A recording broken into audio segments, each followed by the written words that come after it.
Olá, bem-vindo ao canal Boa Semente. Eu sou o pastor Júlio César, pastor da Igreja Assembleia de Deus em Bangu, Ministério Madureira, pastor Sócio Silva, pastora Maria Cláudia. Para quem deixamos aí, a paz de Cristo. Estamos encerrando o nosso trimestre aí, tão abençoado, foi escrito pelo nosso Bispo Abner, estudamos Gênesis e hoje é a lição de número 13. A gente está com o nosso coração pequeno aqui, apertado, né, porque é a conclusão de um trimestre de trabalho, de ensino, e eu sou grato a Deus pela essa oportunidade de estar aqui com você. Bom, se você não é inscrito no canal, esse canal é o local onde eu posto minhas mensagens, pregações, as minhas devocionais, e também eu tenho trabalhos para professores de escola bíblica dominical, trabalho com pedagogia cristã, sou professor na vida secular e também dentro da igreja, longos anos formando obreiros.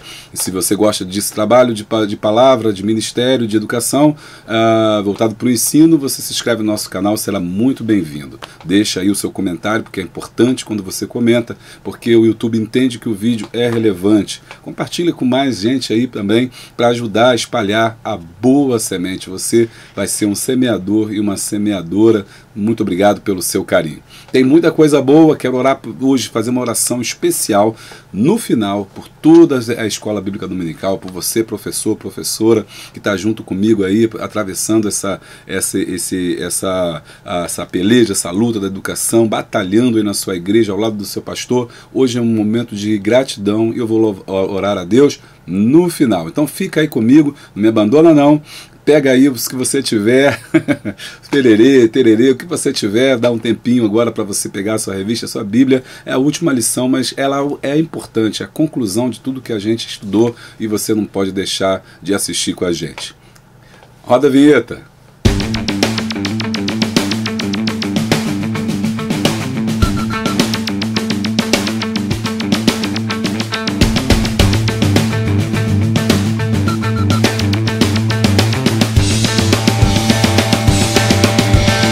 Muito bem, estamos de volta e você que quer ajudar o canal Boa Semente, seja membro do canal Boa Semente, faça parte da família aí, do nosso clube de membros. Sendo membro você vai ter vídeo exclusivo, seu nome está lá no final. Muito obrigado pelo carinho que você tem feito, que tem nos ajudado, contribuído, tem sido bênção na nossa vida. Se você também pode ser apoiador do canal, e sendo apoiador do canal eu vou poder dar para você material exclusivo.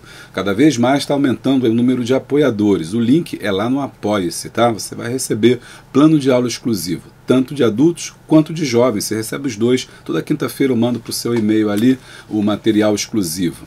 Lembrando que todos, independente de serem apoiadores ou membros, tem o plano de aula gratuito. E para receber, é o link aqui embaixo, tem o nosso grupo de Zap, ali é postado o material, tem uma equipe Boa Semente, pessoas do Brasil inteiro, professores do Brasil inteiro, eu quero citar o nome deles hoje aqui, que nos ajudam, e ali ele tem bastante conteúdo, bastante material gratuito para você, lá no nosso grupo de Zap, tá bom? Nossa comunidade, onde tem mais de 1.500 pessoas ali que juntos estão buscando ali se aprimorar na palavra. E também tem o Telegram também, você pode entrar no Telegram e aí tem o canal do professor Júlio César, e aí você vai também receber conteúdos. Nem tudo eu posto lá no grupo de EBD, né? Porque pregações, o que não tem a ver eu não posto ali.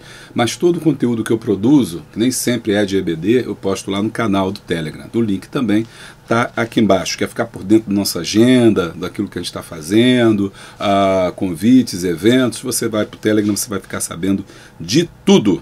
Vamos lá para a nossa lição 13, as bênçãos incomparáveis de viver os planos de Deus. Texto áureo: vós bem intentaste mal contra mim, porém Deus o tornou em bem. Gênesis 50, 20. Grade aplicada. Um relacionamento com o Senhor, conforme as Escrituras, faz a diferença na vivência de todas as situações da vida. Objetivos da lição são 3. Mostrar que Deus tem o controle de todas as coisas. Ensinar que precisamos ver Deus em nossa dor.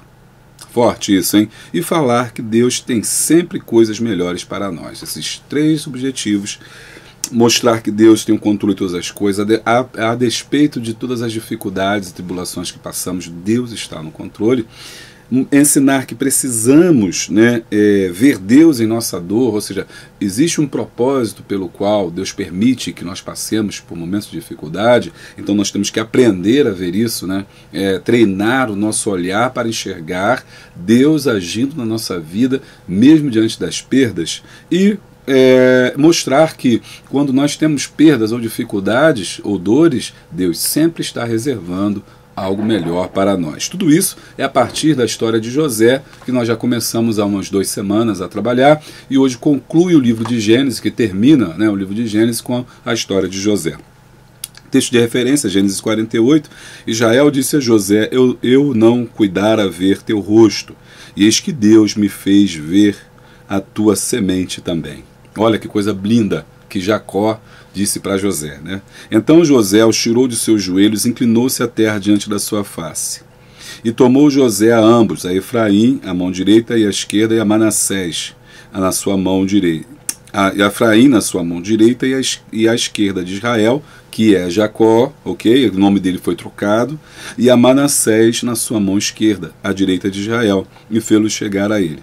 Mas Israel estendeu a sua mão direita e a pôs sobre a cabeça de Efraim, ainda que era o menor, e a sua esquerda sobre a cabeça de Manassés, dirigindo suas mãos avisadamente, ainda que Manassés era o primogênito. Os hinos de hoje são 259, 291, 355.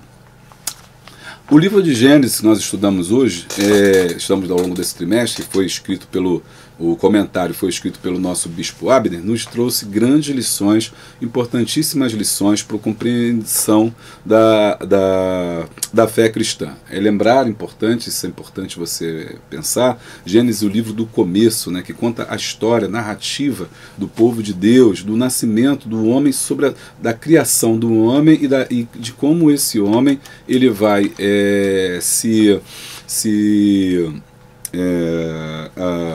a história do amor de Deus com o homem, né? Deus sempre procurando o homem, tendo contato com o homem, buscando abençoar o homem e travar com ele um relacionamento. Nós aprendemos ao longo desse trimestre que o livro de Gênesis é riquíssimo e que o nosso bispo conseguiu conduzir esse trabalho, esse tema, sem entrar nas grandes debates, né? Porque esse não é o objetivo da Escola Bíblica Dominical, né? Por exemplo, vocês sabem que tem N teorias sobre o livro de Gênesis, que não teria sido escrito por Moisés, enfim, tem uma série de coisas que eu não vou nem abordar aqui, porque são conteúdos mais aprofundados que devem ser trabalhados em um curso de teologia.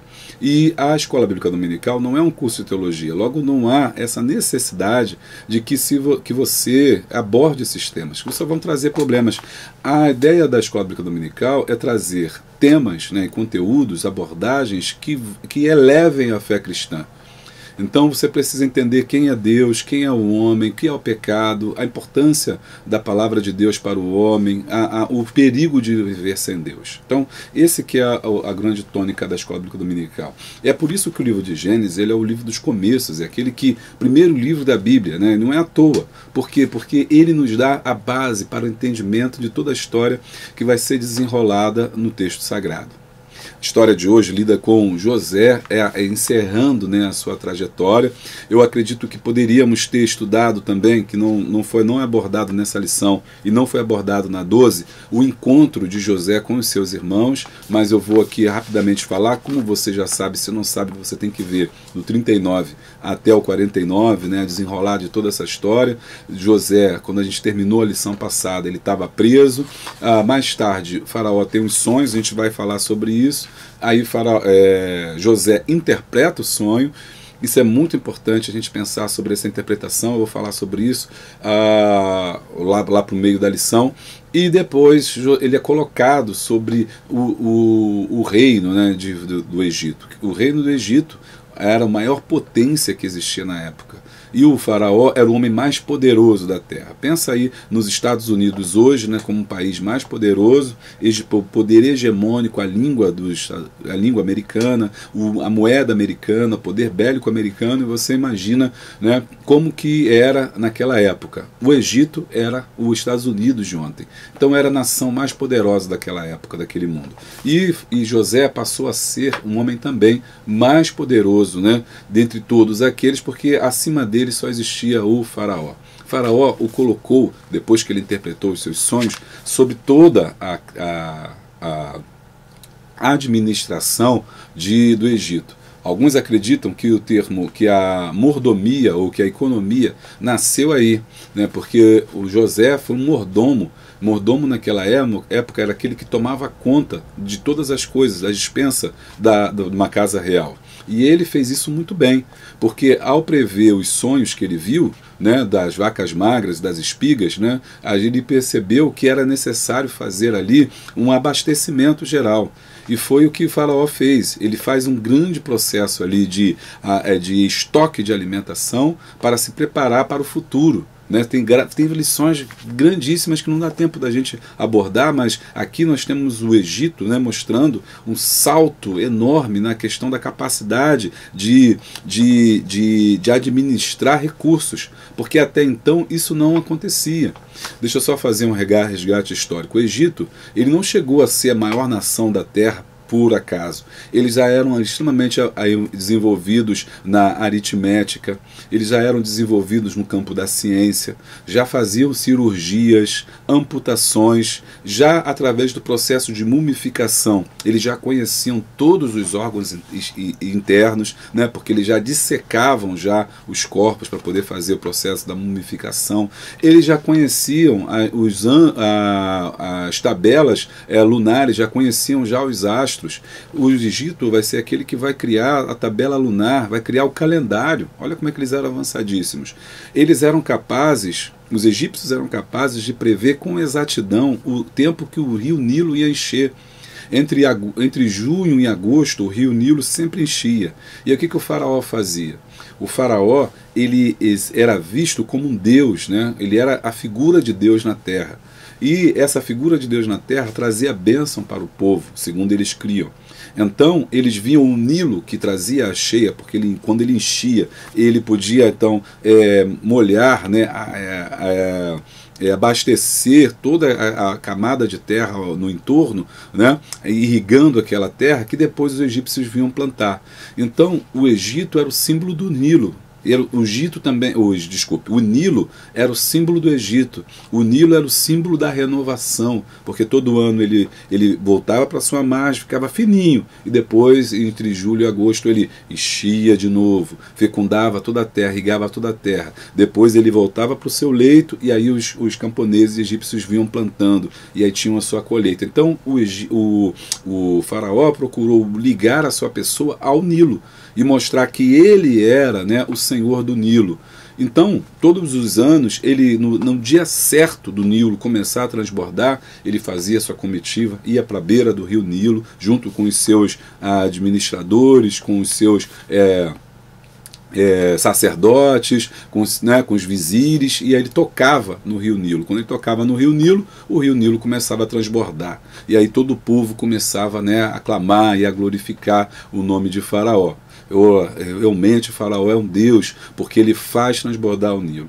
Na verdade, é que os egípcios já conheciam já o sistema das marés, já conheciam o sistema de que a lua influencia sobre a terra. E aí o que eles calculavam exatamente, com exatidão, o dia e a hora que o Nilo ia encher. Por quê? Porque eles eram avançadíssimos no campo da astronomia, eles eram incomparáveis no campo da matemática, né? Eles já conseguiam calcular já perímetros, eles já conseguiam calcular quantos metros cúbicos eles precisavam para poder abastecer, né, toda a produção anual do Egito de grãos. Então, Quando José traz essa ideia para Faraó, explodiu ali o crescimento do Egito, porque ele começou a construir grandes celeiros, eles já sabiam de agrimensura, qual era a capacidade que eles tinham que ter, qual era a colheita que eles tinham que ter para se preparar para os outros anos. E foi justamente o que aconteceu. Eles se prepararam para os outros anos, e ao se prepararem para os outros anos, todas as nações que estavam no entorno, que passavam pelo mesmo processo, pela crise climática que aconteceu, que se abateu no Oriente Médio, que Deus mostrou lá a Faraó, né, só o Egito tinha comida. E aí o que as nações tiveram que fazer? Tiveram que vir comprar com o Egito, o que fez com que ele ficasse ainda mais rico. Você compreende então como é que esse povo extremamente avançado, né, foi o local onde Deus permitiu que José estivesse. E agora, no fim da sua vida, ele vê que tudo o que aconteceu na vida dele, mesmo ele tendo sido vendido, traído, não entendido, incompreendido, abandonado, jogado numa cova, depois sofrido, né, mesmo injustamente, porque ele não cedeu à mulher de Potifar, caiu no calabouço, né, em desgraça, aí ali passou para aquele processo com o padeiro e com o copeiro Mó, e agora ele foi alçado à presença de Faraó. E então, nesse momento, ele é colocado sobre o homem mais poderoso, o segundo homem mais poderoso da terra.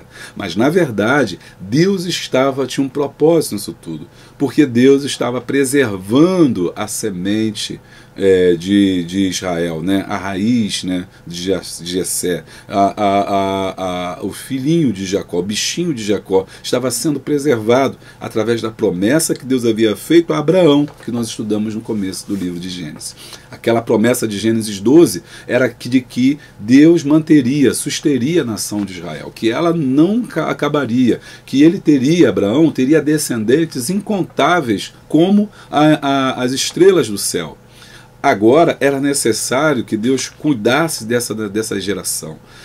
Essa fome que viria sobre a Terra, essa crise climática, que é o que é a crise climática, é o que nós atravessamos hoje. Nós hoje atravessamos crises climáticas. Hoje você está no inverno, parece que está no verão, você está no verão, parece que está no inverno, as calotas polares estão se derretendo, o nível do oceano está subindo, a temperatura do oceano está aumentando, de maneiras que nós não sabemos como vai ser a Terra em 2050, em 2060, a gente não sabe nem se a Terra vai chegar, ou se nós vamos estar com 1 grau a mais, apenas 1 grau a mais de aquecimento global traria catástrofes enormes. Por exemplo, cidades litorâneas como Rio de Janeiro, né? Cidades litorâneas como Fortaleza, elas desapareceriam do mapa, porque as calotas polares, uma vez elas se derretendo, aumentaria o nível do mar e subiria de forma extraordinária, de maneiras que você teria então uma catástrofe mundial. Isso é uma crise climática. Pois bem, isso foi o que aconteceu no tempo de José. Uma crise, que essa crise, no caso, foi uma grande fome causada pela estiagem, ou seja, pela falta de chuva. Teve um período, por algum motivo, que não choveu, e aí por não chover, os grãos não foram produzidos, e aí não teve colheita, toda aquela população começa a passar fome. Por quê? Porque o principal alimento não era a carne, o principal alimento eram grãos, era o trigo. Então por isso eles tinham que plantar muito, tinham que ter grandes plantações. Mas se não tem trigo, então as pessoas não têm comida, porque era com trigo que se fazia o pão, que era o alimento cotidiano dessas pessoas. Então, se você é uma pessoa que não crê nas crises climáticas, não existe isso é mentira, isso é invenção. Não, a Bíblia mostra que isso aconteceu, né? É interessante as pessoas que querem discutir com a Bíblia está falando, a palavra está falando, né? Homens que foram inspirados por Deus escreveram sobre isso, mas as pessoas, infelizmente, fecham os seus olhos para o conhecimento. Então, como aconteceu no tempo de José, não é difícil que aconteça hoje, como nós estamos vivenciando, por conta da ação predatória do homem. Bom, isso é um fato. Mas para Deus preservar então essa nação, Deus então permitiu que José fosse jogado, né, plantado, na verdade, dentro do Egito. E uma vez plantado ali dentro do Egito, ele foi bênção não só para Potifar, ele foi bênção para o faraó e foi bênção para todo o Egito, e através da bênção do Egito transbordou, como nós vimos semana passada, para que outras nações também pudessem ser abençoadas. E dentro dessas outras nações que seriam abençoadas, quem estava? A família de Jacó. Aí tem aquela história emblemática em que ele manda com que esses meninos vão lá comprar, os irmãos dele vão lá comprar grãos, e aí ele faz toda aquela artimanha para prender Benjamim, para forçar os irmãos virem, para depois ele abrir o seu coração e revelar que aquele jovem que saiu de lá com 17 anos não estava morto, mas estava vivo. Seus irmãos, e Deus havia preservado a sua vida. Seus irmãos choraram, eles se abraçaram, houve perdão nesse momento, né? Não dá tempo da gente falar todas as nuances aqui, o vídeo vai ficar enorme se a gente for entrar nessa história. São capítulos riquíssimos, né? Mas acredito que você, como professor, saiba. Se não sabe, vai ler lá, vai estudar, né? Tem filmes, tem séries sobre isso, você vai aprender a narrativa, né? Pelo menos, e aí você vai entender o que a gente está trazendo aqui. É importante você entender que quando isso acontece, os irmãos choram, se arrependem, pedem perdão, e aí o José tem uma palavra muito bonita, que ele fala assim: olha, não foram vocês que fizeram isso, mas Deus permitiu. Deus permitiu para que vocês estivessem vivos, para que a família do meu pai pudesse ser preservada. Olha que coisa linda, né? É um homem que ele não olhou a dor, aí estão os objetivos, ele não olhou a dor como... Por que José é importante?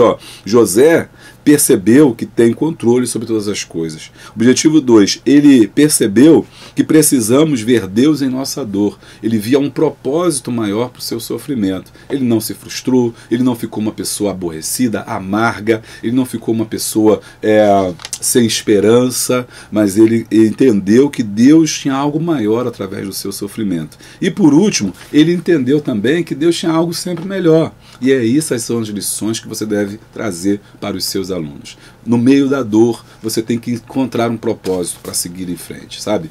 Talvez você perdeu alguém, talvez você está enlutado, talvez você está passando por um momento difícil, muito complicado na sua vida, e você não vê sentido em viver mais, mas eu quero que você aprenda através da história de José a ver Deus por trás das sombras, ver Deus atrás das dores, né?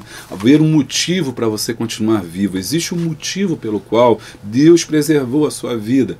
Muitas das vezes você pode não sentir mais vontade, ânimo de viver, alguma coisa desse tipo, mas se Deus não te levou, se Ele não tirou a sua vida, se você ainda tem um fôlego de vida, é porque existe um motivo, porque todos nós estamos na Terra por algum motivo, por algum propósito, e esse propósito é maior do que eu, é maior que você, e quando você está atravessando esse momento com esse sentimento, você consegue atravessar a dor, você não naufraga no mar da vida, as tempestades não destroem o seu barco, porque você sabe que atrás de toda a tempestade existe uma bonança. Então vem comigo que a lição hoje é muito boa e a gente vai dar prosseguimento em nome de Jesus. Introdução. Veremos que a vida de José é o exemplo de postura que deve ser adotada pelos discípulos de Cristo diante da realidade adversas e favoráveis. Ele demonstrou uma visão de mundo baseada na sua fé em Deus, nas promessas e nos propósitos do Senhor e na sua vida e dos seus. O que é visão de mundo? Visão de mundo também pode ser chamada de cosmovisão. Visão de mundo é a lente pela qual o ser humano enxerga a vida. Ou seja, nós enxergamos a vida, e todos nós enxergamos de maneira diferente, de acordo com a nossa cultura, de acordo com aquilo que nós aprendemos na família, de acordo com a nossa religião, de acordo com as nossas crenças, de acordo com o nosso sistema político. Tudo isso faz com que a gente tenha uma visão de mundo. Ou seja, uma visão de mundo é a forma pela qual eu enxergo a vida. Por exemplo, um brasileiro ele tem uma percepção sobre a vida. Um americano tem uma percepção completamente diferente. Ele tem uma realidade diferente, uma forma de encarar o mundo diferente. Por exemplo, quando os estrangeiros vêm ao Brasil, eles ficam maravilhados com a forma alegre que o brasileiro tem. O brasileiro é receptivo, o brasileiro é comunicativo, o brasileiro gosta de dar informações, até às vezes ele até exagera exagera, porque ele não pode ver um gringo que ele já, né, fica logo todo, né? Em outros países não é assim. Quando chega um estrangeiro, eles se fecham, não gostam de dar informação, não estão sempre rindo, muito menos cantando. Então, são visões, são cosmovisões diferentes. O brasileiro é um povo receptivo, não é isso? E ele, é claro que existem várias nuances regionais, né? Se você for numa região, tem região que é receptiva, que por exemplo, você vai na casa dele no interior, ele quer que você entra, que toma café, parece que já te conhece há muito tempo, bate aquele papo gostoso, né?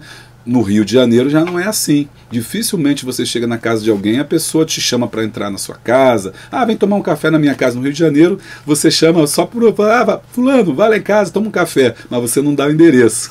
Então, aqui no Rio de Janeiro, você fica mais receoso. Trazer alguém para sua casa, né? Você não abre a tua porta para fazer um almoço para alguém que chegou. O carioca já é, nesse ponto, ele é receptivo na rua, mas em casa ele é mais reservado, né? Ele não é tão hospitaleiro como no Nordeste, né? É um povo diferenciado. Então, tem nuances no brasileiro, mas de uma forma geral, ele é um povo receptivo. Isso é uma cosmovisão. Os africanos, por exemplo, são extremamente, talvez mais receptivos que os brasileiros, né? Eles têm uma forma de ver o mundo cantando, já viu os cultos deles, né? Cantando, dançando, pulando, tocando o seu tambor, batendo o seu atabaque, né? Com as suas trajes típicos, é uma outra visão de mundo. Então cada grupo social tem uma visão de mundo, e aquela visão de mundo faz com que ele se oriente, as suas escolhas, aquilo que ele estuda, aquilo que ele pensa é orientada pela sua visão de mundo.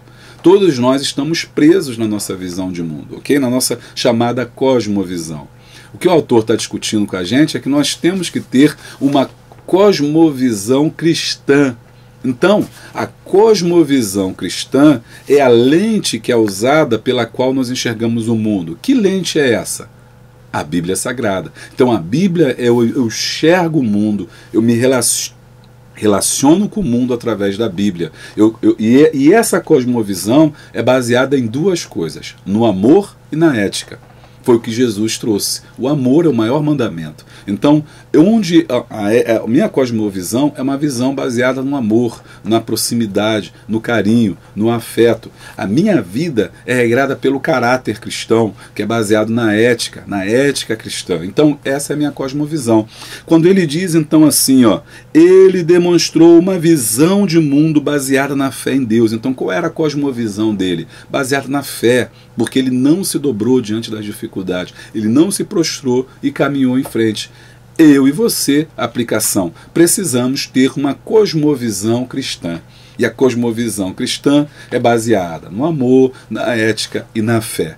A que faz com que eu enxergue a vida de uma forma diferente. Então o cristão precisa enxergar a vida de uma forma diferente. Aonde o não cristão, aquela pessoa que não conheceu Jesus ainda, vê dúvida, eu vejo certeza. Onde ele vê derrota, eu vejo vitória. Onde ele vê queda, eu vejo pessoas se levantando, eu vejo sucesso. Por quê? Porque eu não olho com os olhos carnais e nem pela cosmovisão terrena, mas a minha cosmovisão é uma cosmovisão dos céus, é orientada pelas coisas de Deus. Gostou? Só começando, hein? Deus revela o que está para fazer. Em sua sabedoria, como parte de seu plano, Deus revela a Faraó em sonhos o que estava para acontecer e capacitou José para interpretar os sonhos. Aqui eu vou fazer uma pausa interessante. Observe que José, ao interpretar os sonhos, ele buscou em Deus a interpretação. Ok? A interpretação não era de José, mas Deus deu sonho a Faraó. Duas coisas interessantes. Deus pode falar com os ímpios, Deus fala com líderes, e Deus falou com o líder, e o líder que ele falou foi o Faraó. Esse é um primeiro ponto. Deus não falou com José, Deus falou com Faraó. Deu o sonho a Faraó, Faraó não tinha o espírito para interpretar. E aí ele chamou toda aquela corte que eu falei no começo, os físicos, os matemáticos, os astrólogos e os sacerdotes, né, para poder interpretar o sonho. Só que eles não, como ele não sabia o sonho, como eles não tinham o Espírito de Deus, eles não conseguiram interpretar o sonho. Não interpretando o sonho, o faraó ficou ali enfurecido. Como é que eu tenho uma corte que sabe quando vai o Nilo encher, que sabe, construiu uma tabela lunar, um calendário lunar de 365 dias, e vocês não sabem dizer para mim que o sonho, a interpretação do sonho. E aí entra José na história. Mas José não foi interpretado da sua cabeça. Isso é muito interessante porque ainda hoje muita gente tem esse erro falando assim, sonhou com isso, como se tivesse um manual de sonhos, né? Um manual de interpretação. As crendices e as paganices que estão misturadas no Evangelho. Se tu sonhou com cobra, sonhou com cobra é traição. Sonhou com dente é filho. Sonhou com carro é trabalho. Sonhou com criança é luta. Não existe isso. Observe que você pode ter o mesmo sonho. Sonhou com dente, não quer dizer que é luta. Uma pessoa pode sonhar com dente é uma coisa, outra pessoa pode sonhar com dente é outra. E pode ser um sonho até de barriga cheia. Tem nada a ver uma coisa com a outra. Não existe um manual de interpretação. A interpretação de José veio de Deus. Ele pediu a Deus, assim como Daniel, que orou a Deus para saber a interpretação. Nós também, quando temos um sonho, temos que ter interpretação. Tem sonhos que nós temos, revelações que nós temos que saber se é passado, se é presente, se é futuro. Nós vemos uma pessoa, eu vi uma pessoa morrendo. Aquela morte não necessariamente é uma morte física, pode ser uma morte espiritual. Nem sempre a pessoa que nós vemos no sonho é exatamente aquela pessoa. Isso são coisas importantes para a gente conversar mais para frente, né? Mas você entender que José, ele dependia do Espírito. Né? Então José buscou em Deus a interpretação e é por isso que ele foi abençoado. Agora eu vejo manifestações do Espírito ao longo do Gênesis. No Espírito, lá no começo, ele pairava sobre a face das águas. O Espírito, chamado Arruá de Deus. Arruá de Deus, né, é o fôlego da vida. Arruá entrou em Adão e aí se tornou alma vivente, né, Plesh, né, e agora o Espírito também estava sobre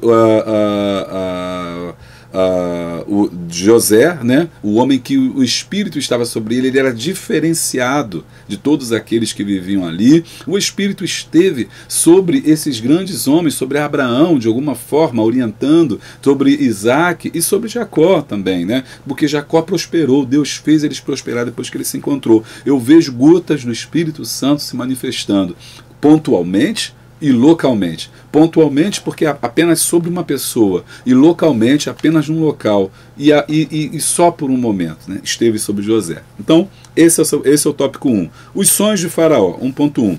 Os sonhos de Faraó, assim como no caso de José, não eram sonhos comuns, mas revelações de Deus sobre o futuro breve, sobre a crise climática que iria acontecer.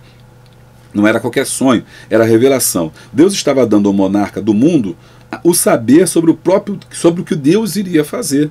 Mas isso não sem seu pequeno servo que se encontra em sua masmorra. Ou seja, ele deu o sonho ao faraó para que ele dependesse de aquele que estava preso. Que ironia, né? O homem mais poderoso do mundo dependesse o destino do reino de sabedoria e boa vontade de um dos seus prisioneiros esquecidos. Por que esquecido? Porque o copeiro, né, após ter sido seu sonho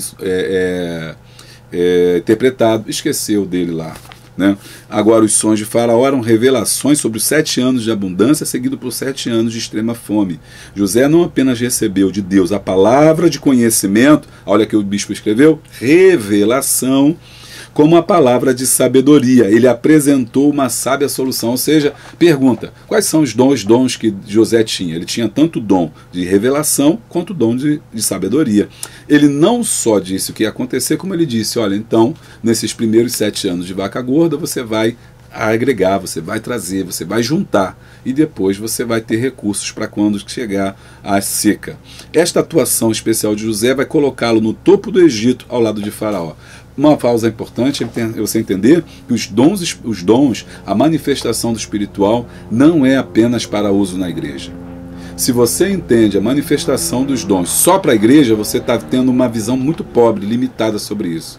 Para que os dons de revelação? Para ver anjo, para ver o diabo, para ver Deus, para ver a vida do irmão, para ver a igreja, para ver... Não, você está muito limitado, querido. Os dons você pode usar em todo momento, em todo lugar. No seu trabalho, na sua profissão, naquilo que você faz. Peça sabedoria a Deus, peça inteligência ao Espírito Santo, porque Ele te dá para que você possa resolver problemas, para que você possa resolver situações, para que você possa se formar, ser o melhor professor, ser o melhor doutor, ser o melhor médico na sua área, respeitado, para que o nome do Senhor seja glorificado, de maneiras que você possa entender e compreender a importância, e que as pessoas possam ver e compreender a importância do Espírito de Deus agindo sobre a sua vida. Então os dons espirituais são muito mais do que aquilo que a gente usa na igreja.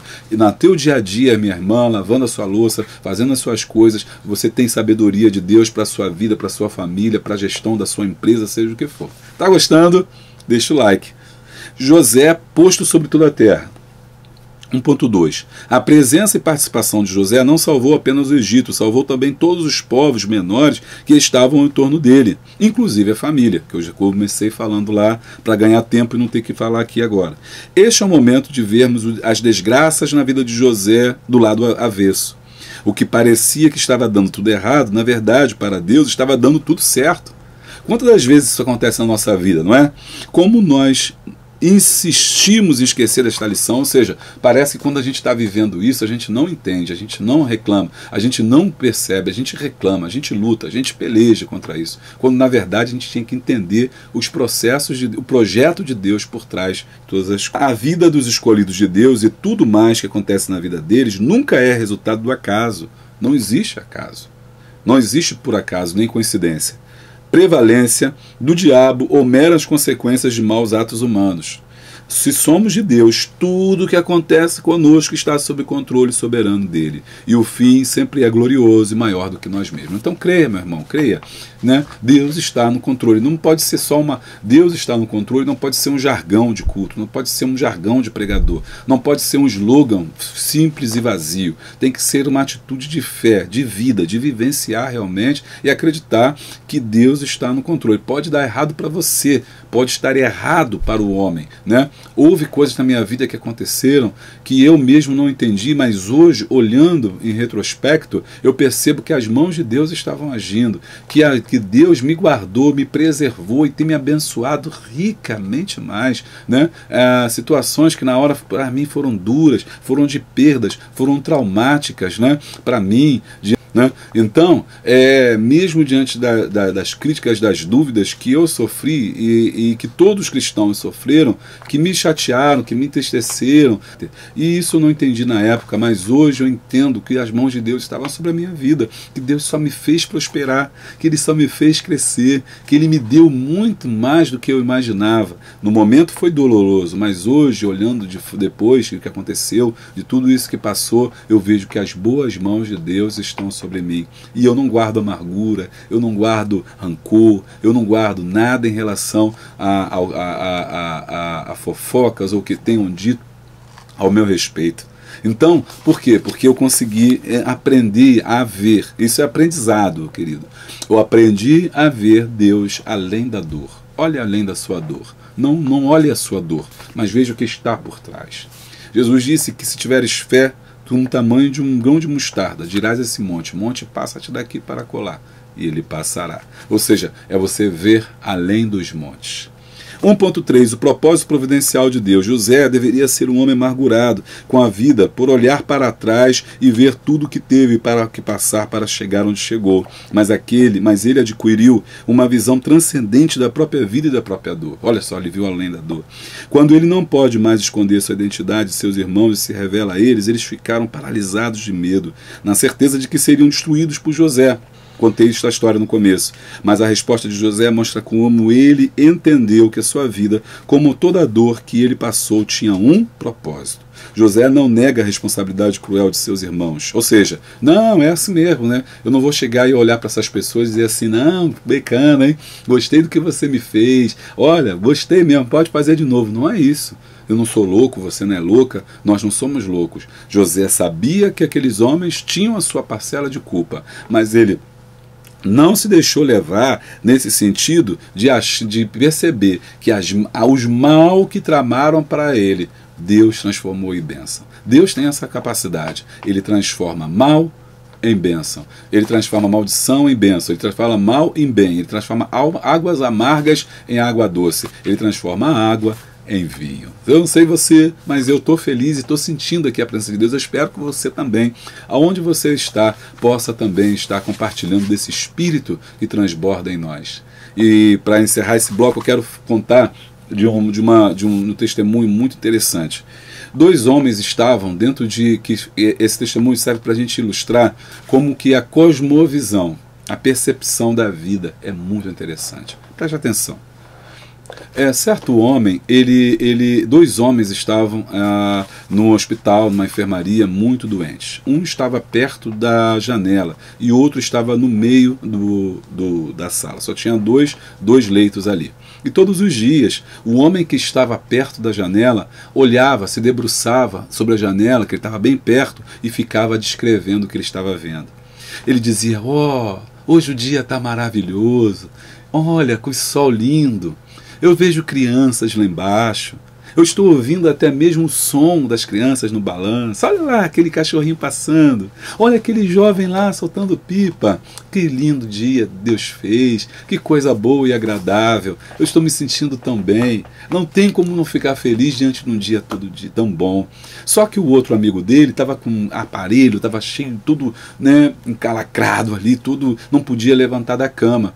E conforme foram se passando os dias, aquele homem continuava contando. E chegou um momento que aquele homem que estava entrevado, que não podia levantar, que estava no meio da sala, perguntou ao que estava na janela: olha, hoje você não vai descrever não? Conta para mim como que você está vendo na janela. Aí ele se debruçava e começava a contar, a falar. E aí ele ficou pensando assim: no dia que eu ficar bom, quando eu puder levantar, eu não tiver mais sonda, não tiver esses equipamentos, dreno aqui, eu vou lá na janela que eu quero ver esse que ele está dizendo, né? Eu quero ver, quero perceber. Todos os dias foram assim. Um dia, quando eles acordaram de manhã, esse homem que estava no centro, que não podia se levantar, ele olhou para a janela e olhou para o leito da janela e estava vazio, arrumado. E aí ele ficou preocupado, falou assim: cadê esse homem que estava aqui, estava ali e tal, não sei o que, deve ter ido embora, meu amigo foi embora. Quando a enfermeira chegou, ele falou assim: olha, cadê meu amigo? Ela falou assim: seu amigo foi embora. Aí ele falou assim: então, deixa eu trocar de leito, deixa eu ficar aí na beira, porque eu quero ver a janela. Ela: não pode, aqui a gente tem um leito certo, você não pode sair. Não, deixa eu chegar, eu quero ficar, quero ver. E aí ela conseguiu, né, transportar ele e tal, pegou, ajudou, aí ele já podia sentar, e aí ele foi para aquele leito, se instalou naquele leito onde estava o antigo amigo dele. A primeira coisa que ele fez, sabe o que foi? Ele se sentou com muita dificuldade, foi lá com muita dificuldade e se debruçou sobre a janela.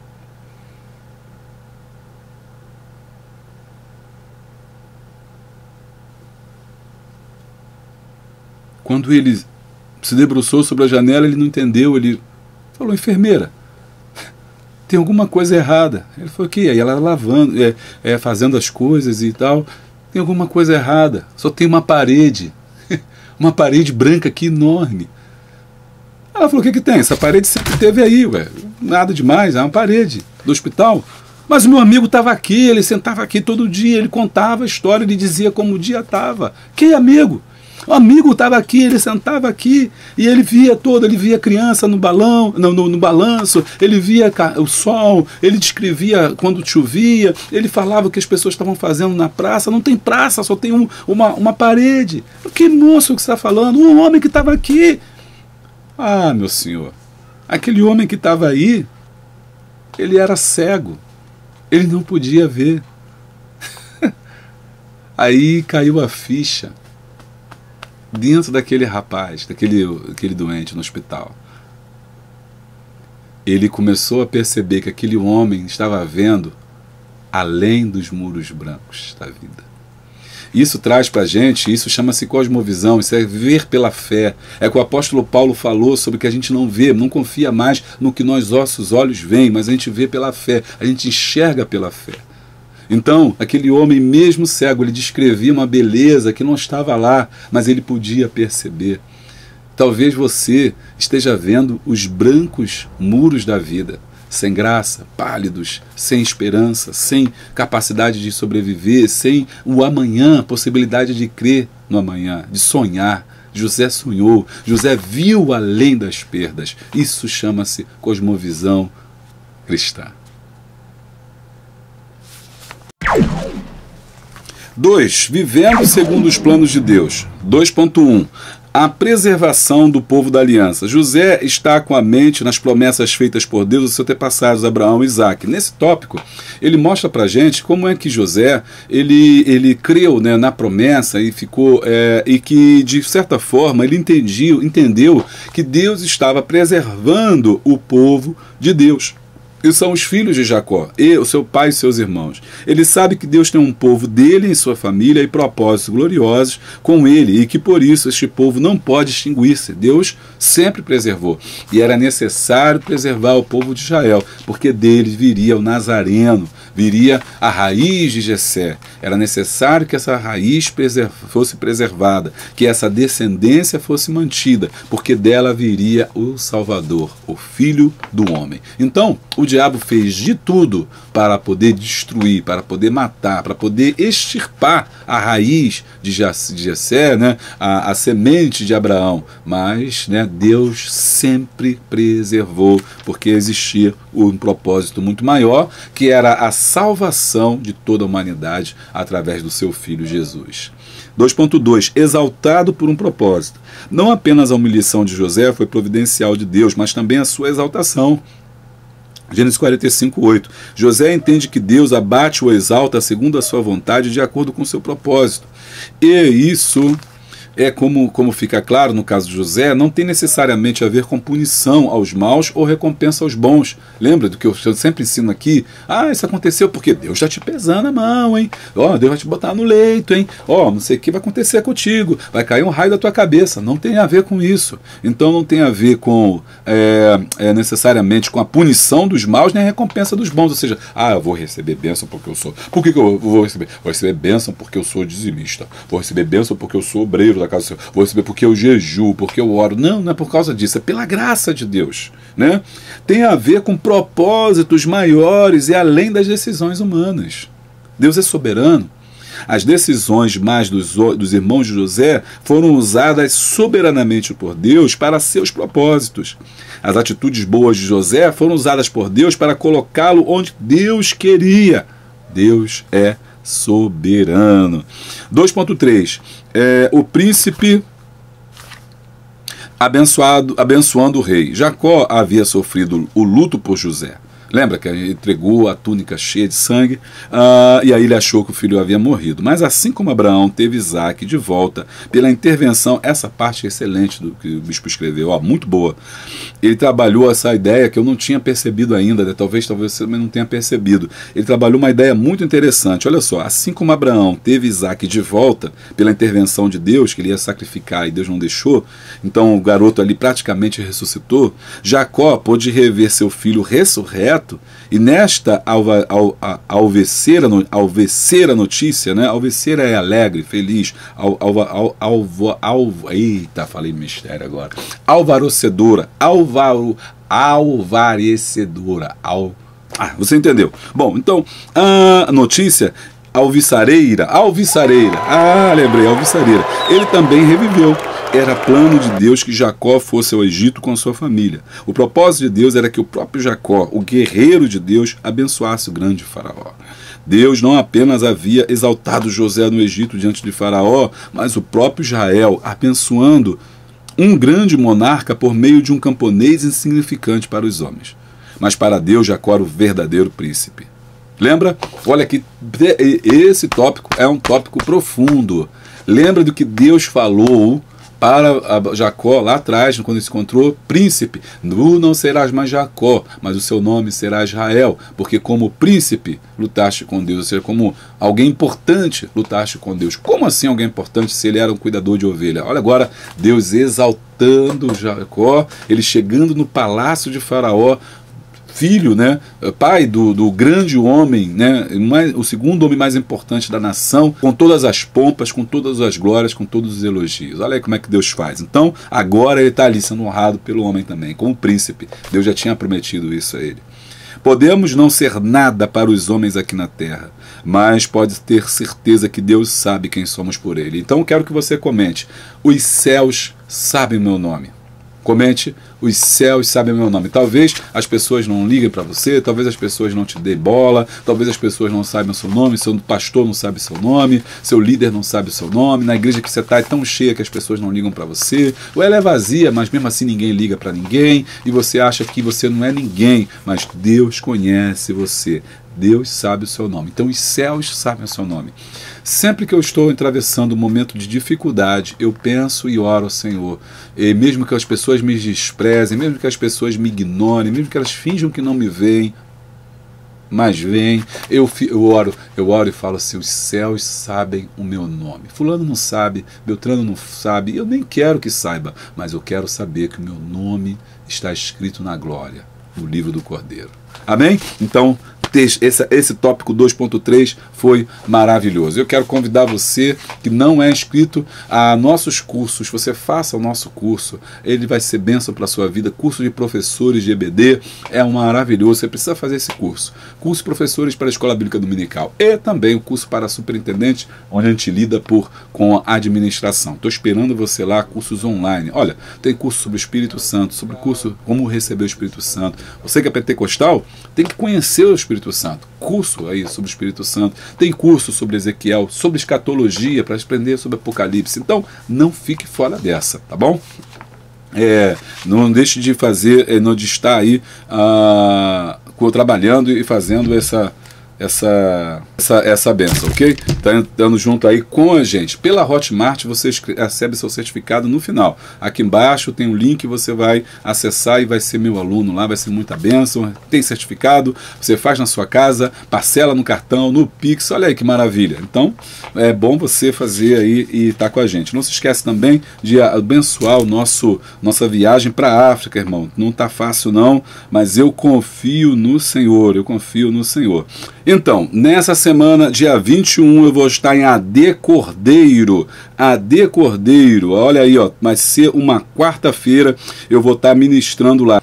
AD Cordeiro, do pastor dirigente vai ser o Ailton de Miranda, ok? Então eu conto aí com você aí, para estar lá com a gente na AD Cordeiro, tá? Vai ser bênção, tá bom?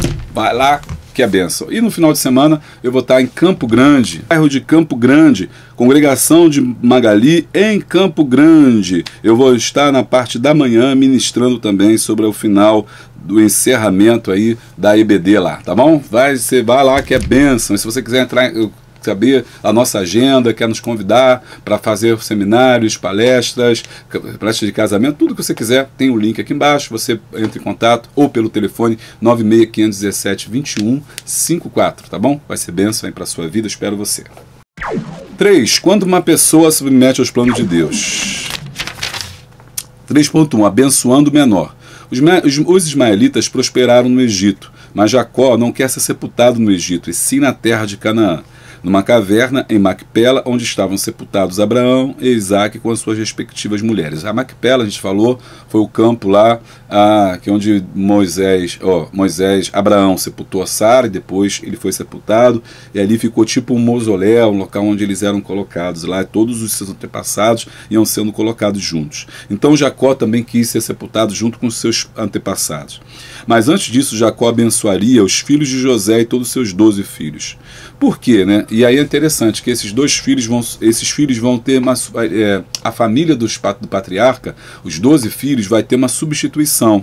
Os 2 filhos de José nascidos no Egito, Manassés e Efraim, seriam, a partir deste momento, como pertencentes a Jacó, e teriam participação nas bênçãos da mesma altura das 12 tribos. Eles foram inseridos.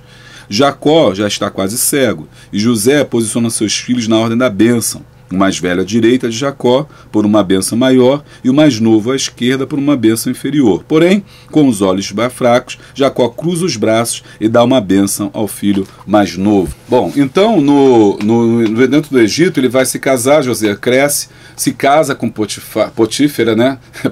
Potífera, que segundo os historiadores era filho de Potifar, filha de Potifar. Ele se casa com ela, ele tem o seu nome mudado, tem todo um processo, não dá tempo da gente entrar aqui, o vídeo fica muito longo, mas talvez não dê tempo também de você abordar na IBD, então não tem muito sentido eu abordar aqui. Mas José tem o seu cabeça raspada, tem o seu nome alterado, e dá a ele um símbolo especial no Egito, anel, cajado, que é o cetro, roupa, enfim, tem todo um parâmetro, tem um significado muito rico disso, né? Não dá tempo da gente abordar, mas enfim. Ele se casa com uma mulher da egípcia e agora ele tem dois. Nasce primeiro Manassés e depois nasce Efraim, ok? Manassés, então, era o primogênito, né? Aquele que nasceu primeiro, ele colocou o nome Deus me faz esquecer de todo o sofrimento que me fizeram. Esse nome é lindo e é profético, né? Deus me faz esquecer, Deus me faz esquecer. Depois, alguns acreditam que é depois que nasce Manassés é que vem a bênção dele, a virada de chave na vida dele, porque aquele filho, como eu sempre ensino, né, marcou a etapa da vida de José, de maneiras que ele olhou para aquela criança e falou assim: olha, agora eu sou feliz, eu sou completo, e tudo que me aconteceu ficou para trás. Então, depois que ele conseguiu ultrapassar todas as lutas e dores da sua vida, agora vem o Efraim, que eu já venci o passado, já me recuperei do que passou, eu não sofro mais por conta disso, e agora Efraim, Deus me faz crescer na terra da minha aflição, Deus me traz prosperidade. São duas coisas importantes para você vencer: esquecer do passado e para poder alcançar o presente, para poder avançar para o futuro. Você só pode ter Efraim se primeiro você tiver o Manassés. Você não pode ter a prosperidade se você não esquecer as agruras, as mágoas do passado. Foi o que aconteceu com ele. Só que na hora de abençoar, Jacó agora está velho, né? E agora é o momento de passar a primogenitura, de impetrar a bênção, como aconteceu com Jacó lá atrás, com Esaú, lembra? Só que agora há uma inversão da ordem. Ao invés de abençoar aquele que era o mais antigo, que era o Manassés, ele colocou a mão sobre Efraim. E quando ele coloca a mão sobre Efraim, que era o menor, José ficou: ué, como assim? Como é que isso vai ser feito? Não pode, tem que ser o mais velho. Mas ali estava se mostrando novamente como é que Deus quebrava os padrões humanos estabelecidos pelo homem. O primogênito, o menor, isso é lindo. Eu sempre vejo na Bíblia, eu tiro isso para a minha vida profissional, espiritual: o maior serve o menor.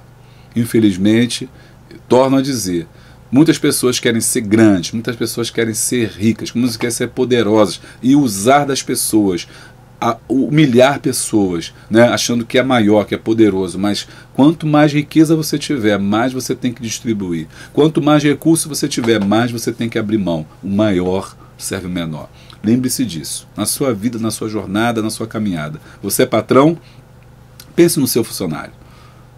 Você é alguém que tem um cargo importante de gerência, de liderança? Pense naqueles que estão abaixo de você.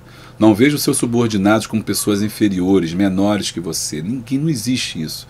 Se eles são pessoas mais humildes, a sua obrigação ética, moral, é ajudar. Se você é pastor, cuide das suas ovelhas. Se você é obreiro, cuide da sua igreja. O maior serve o menor. O menor não é para você pisar, o menor não é para você humilhar, o menor não é para você, não. É para você abençoar. Todo o recurso que nós recebemos não é para nós. É para aqueles que estão vindo depois de nós. Foi assim que Deus fez com José. Se alguém me perguntar qual é a grande lição da história de José, eu diria que é como que Deus nos abençoa para abençoar alguém. Se você pede as bênçãos de Deus para ficar em você, para parar em você, para você se locupletar, para você enriquecer, você está pedindo a Deus uma oração vazia, errada. O motivo pelo qual Deus nos abençoa é sempre, com certeza, para abençoar aqueles que vêm após a nós. 3.2. Jacó abençoa seus netos. Deus está atento a cada um.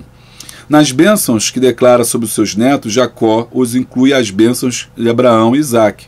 A gente lê Gênesis 48, 15 e 16. José não concorda nem gosta do desfecho. Por quê? Porque trocou a ordem. Mas dar a proeminência a Efraim não era o desejo de Jacó.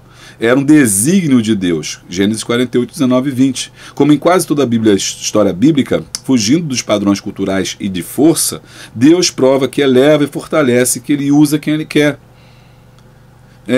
Isso deve encher de esperanças pequenos, insignificantes, desprezíveis para os homens. Deus tem seus próprios caminhos para exaltar seu nome de forma grande, usando pequenos, seu poder usando os fracos, sua santidade usando os falhos, para que somente a Ele seja dada a glória, a honra e o poder. E lembrando também que você pode fazer um Pix para mim, né? Se você está gostando do canal, se está sendo bênção aí e está ajudando, você pode se contribuir também. Então você pode ser membro, você pode ser apoiador, você pode clicar no Valeu, você pode também fazer um Pix. Faz um Pix, que é bom, é bênção. 3.3, você vai estar semeando em boa terra. 3.3, um homem vai estar semeando em boa terra. 3.3, vai ser um semeador da boa semente. 3.3, um homem separado e preservado para ser canal de bênção. Gênesis 50, 20 é uma das declarações teológicas mais poderosas do Antigo Testamento. Para preservar um grande povo, Deus separou José da sua terra e família, permitiu que fosse rejeitado pelos seus, vendido como escravo. Aqui ele recupera toda a história, né? Dado como morto, caluniado, preso, esquecido. Tal realidade nos faz trazer à memória a passagem de Jesus nesta terra, sem anular a culpa, porque Jesus também, porque isso que é um tipo de Cristo. Olha só, ele foi rejeitado pelo seu, Jesus foi vendido, ele foi como escravo, Jesus foi como morto, dado como morto, ele foi caluniado, Jesus foi preso, Jesus foi esquecido, Jesus foi e ressuscitado, né, onde nos salvou. Então a vida de José aponta para Cristo. Tanto é que Cristo na cruz, ele não ficou lá, vocês estão fazendo mal contra mim, eu vou mandar o raio do céu para matar vocês. Ele falou assim, não, Pai, perdoa-lhes porque eles não sabem o que fazem. Tal realidade nos faz fazer a memória, trazer à memória a passagem de Jesus nessa terra. Já lembro, sem anular a culpa dos que trouxeram sofrimento a Jesus, o Novo Testamento ensina que o próprio Deus o levou ao sofrimento, à cruz e à morte, e isso para salvar um grande povo. E assim como José ressuscitou das correntes da morte e da humilhação, Deus ressuscitou a José do túmulo e lhe deu o nome que é sobre todo o nome. Conclusão, a narrativa de Gênesis, a partir da história dos primeiros seres humanos até hoje, nos ensina que em nossa caminhada cristã precisamos buscar em Deus o necessário discernimento para vivenciar os bons e os maus momentos, pois ambos fazem parte do desenvolvimento do plano divino e do processo. A narrativa de Gênesis, vou terminar em grande estilo, né? Terminar em grande estilo. A narrativa de Gênesis, a partir da história dos primeiros seres humanos até José, nos ensina que em nossa caminhada cristã precisamos buscar em Deus o necessário discernimento para vivenciar os bons e os maus momentos, pois ambos fazem parte do desenvolvimento do plano divino e do processo de aperfeiçoamento do povo de Deus. A minha voz está assim, está rouca, está ruim, porque ontem dei uma palestra para casais aqui na AD aqui, dirigida, né, pelo pastor Mijaí. Um abraço para o pessoal do Ministério de Casais lá. Eu dei a palestra Antes de Dizer Não, uma palestra sensacional. Tenho 3 palestras. Antes de Dizer Sim, que é para quem vai casar.